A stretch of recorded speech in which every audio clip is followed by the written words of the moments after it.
ஸ்ரீராம். என்னோடய யூடியூப் பார்க்குறவங்க லைக் பண்ணுங்கள், ஷேர் பண்ணுங்கள், சப்ஸ்கிரைப் பண்ணுங்கள். இந்த குழந்தை எங்கள் வீட்டுக்கு ஒரு வருஷம் ஆச்சு. அதுக்கு முடிய வரைக்கும் நான் ஒன்றும் பெரிய அனிமல் லவர்லாம் கிடையாது. ஏதோ ரோட்டுக்கு ரோடு நாய்க்கு தண்ணி வைப்போம், காக்காய்க்கு மூச்சுக்கிட்ட அன்றைக்கி சோறு வைப்போம், அவ்வளோதான். மற்றபடி பெருசாக ஒன்றும் சொல்ல முடியாது. பட் இது பிறகு நான் அனிமல் லவராகவே மாறிட்டேன். எந்த ஒரு பட்சி, எந்த ஒரு மிருகமாக இருந்தாலும் ரசிக்க கற்றுக்கிட்டேன். ஈவன் டிவியில் பார்த்தா கூட முடியலாம், பாம்பை பார்த்தா பயப்போம். இப்போ கூட அதை கூட கொஞ்சம் லைட்டாக ரசிக்க ஆரம்பிச்சிட்டேன்.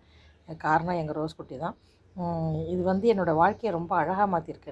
நீங்கள் உங்கள் பசங்களோ உங்கள் வீட்டில் யாரோ இப்போ இருக்க பசங்களாம் சும்மா டிப்ரெஷனுக்கு போயிடுறாங்க, சின்ன குழந்தைங்கள்லேருந்து.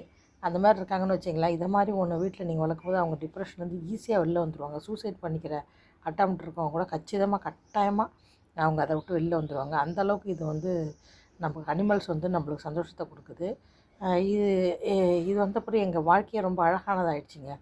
அது பண்ணுற ஒவ்வொரு சேட்டையுமே நாங்கள் எல்லாருமே ரசிப்போம். எங்கள் வீட்டில் நாங்கள் 3 பேருமே ரொம்ப ரசிப்போம்.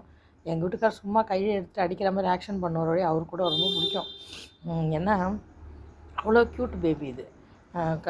காலை வயிறு முட்டை சாப்பிடும். சாப்பிட்டு வெளில உட்காந்துட்டு எங்கே காக்கா குருவி வருதா பிடிக்கலாமான்னு உட்காந்துருக்கு பாருங்கள். சொன்ன பேச்செல்லாம் கேட்கும், புரியும் அதுக்கு நம்ம பேசுகிறது எல்லாம். அது மாதிரி ஒரு க்யூட்டான ஒரு பேபி இது.